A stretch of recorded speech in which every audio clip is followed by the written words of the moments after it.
जय श्री कृष्णा। मैं संध्या रानी श्री बांके बिहारी जी के चरणों में श्री कृष्ण कथा के कुछ पुष्प अर्पित करने जा रही हूँ। आप सभी कृष्ण भक्तों का इसमें स्वागत करती हूँ।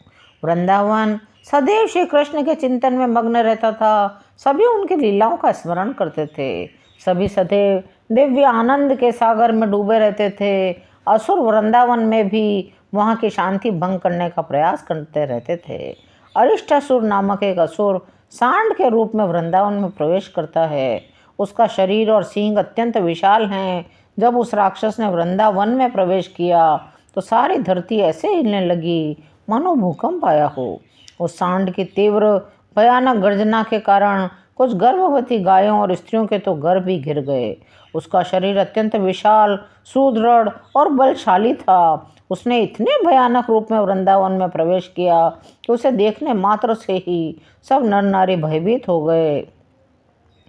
जब स्थिति अत्यंत भयंकर हो गई, सारे वृंदावनवासी आर्तनाद कर उठे, कृष्ण कृष्ण कहाँ हो, हमारी रक्षा करो। कृष्ण ने गायों को भागते देखा, जोर से बोलने लगे, डरो मत, तुम जीवात्माओं में निकृष्टम हो। अरिष्टासुर के समीप पहुंचकर कृष्ण बोले, तुम जीवात्माओं में निकृष्टम हो। तुम गोकुल के निवासियों को क्यों भयभीत कर रहे हो? यदि तुम मेरी सत्ता को चुनौती देने आए हो तो मैं तुमसे युद्ध करने को तत्पर हूँ। इस प्रकार श्री कृष्ण ने उस असुर को चुनौती दी। उनके शब्दों को सुनकर असुर अत्यंत क्रोधित हो उठा। श्री कृष्ण अपने एक सखा के कंधे पर हाथ रखकर उस सांड के सामने खड़े थे। क्रोधित सांड श्री कृष्ण की ओर बढ़ने लगा। अपने खुरों से धरती खोदते हुए अरिष्टासुर ने अपनी पूंछ ऊपर उठाई। अपने सींगों को श्री कृष्ण की ओर करके उसने इंद्र के वज्र की भांति उन पर आक्रमण कर दिया। किंतु तत्काल ही श्री कृष्ण ने उसके सींग पकड़कर उसे उठाकर दूर फेंक दिया। यह दृश्य ऐसा था जैसे एक विशालकाय हाथी ने एक लघु विरोधी हाथी को दूर फेंक दिया हो। यद्यपि असुर अत्यंत थका प्रतीत होता था, पसीने से डूब गया था, फिर भी असुर साहस करके उठा। उसने अत्यधिक क्रोध होकर के पुनः श्री कृष्ण पर अत्यंत वेग से आक्रमण किया। श्री कृष्ण की ओर दौड़ते हुए वह दीर्घ सांसें ले रहा था। श्री कृष्ण ने पुनः उसके सींगों को पकड़ लिया। तत्काल उसे धरती पर पटक दिया। फेंके जाने से उसके सींग टूट गए। श्री कृष्ण उसके शरीर पर इस प्रकार पदाघात करने लगे जैसे कोई गीले वस्त्र को धरती पर पछाड़ता है। इस प्रकार श्री कृष्ण के पदाघात करने से संत्रस्त होकर अरिष्टासुर उलट गया।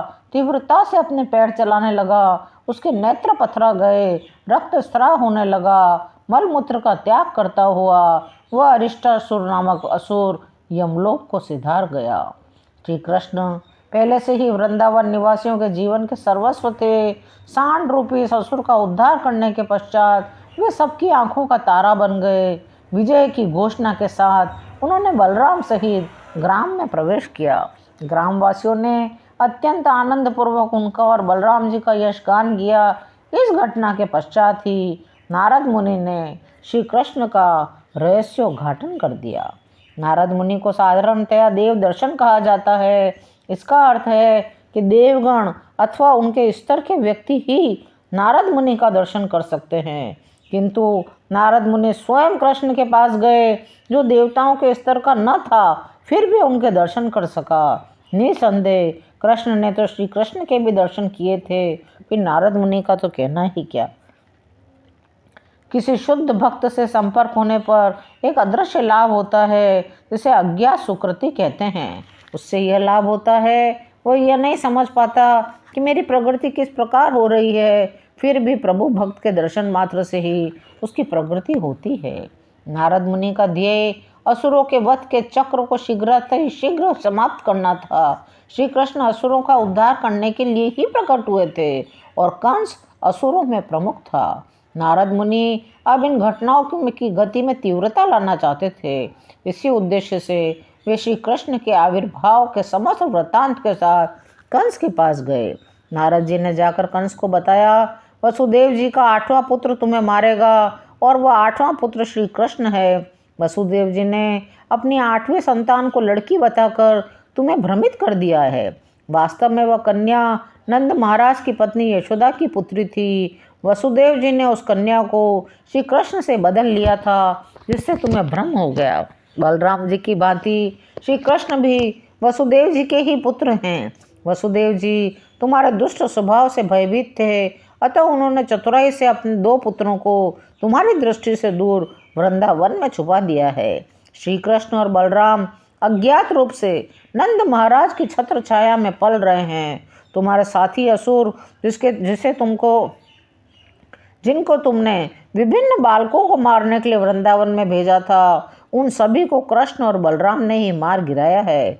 नारद मुनि से वृत्तांत प्राप्त होते ही कंस ने अपनी धारदार तलवार निकाल ली और वसुदेव को मारने के लिए तत्पर हो गया। तब नारद मुनि ने कहा, तुम्हें मारने वाले वसुदेव जी नहीं हैं, उन्हें मारने में तत्पर क्यों होते हो? अच्छा तो यह होगा तुम कृष्ण और बलराम की हत्या का प्रयास करो।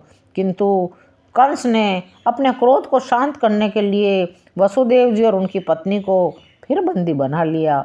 उसने उन्हें लोहे की जंजीरों में बांध दिया।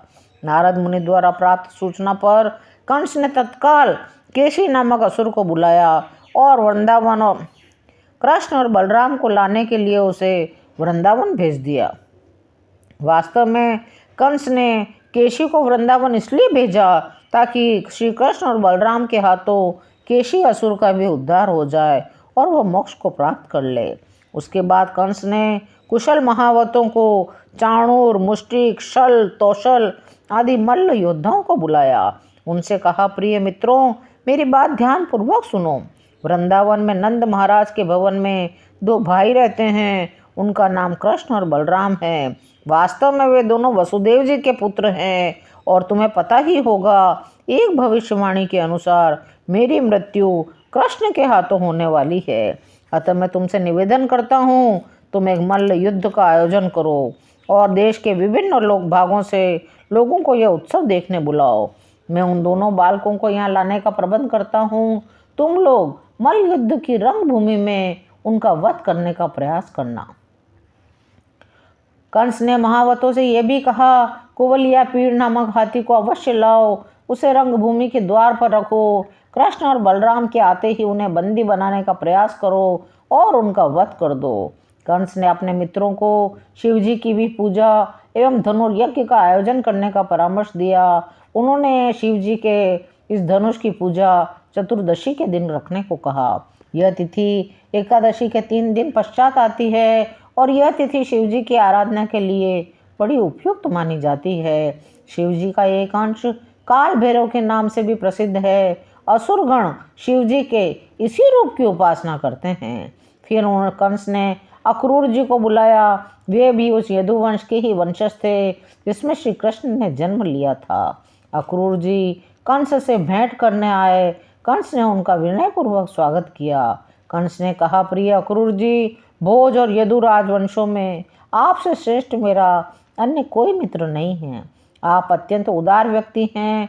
मित्र के रूप में मैं आपसे दान की भिक्षा मांगता हूँ। जिस प्रकार राजा इंद्र भगवान विष्णु की शरण में जाते हैं, मैं आपकी शरण में आया हूँ।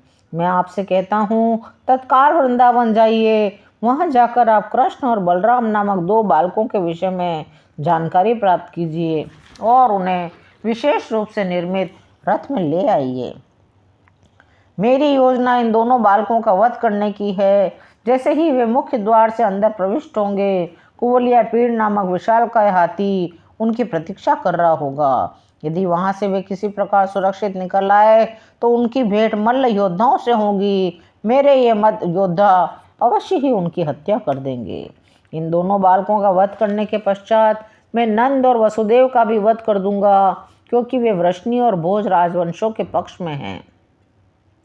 उसके बाद मैं अपने पिता उग्रसेन और उनके भाई देवक का भी वध कर दूंगा, क्योंकि ये सब मेरे कूटनीति और राजनीति के मार्ग में बाधक है।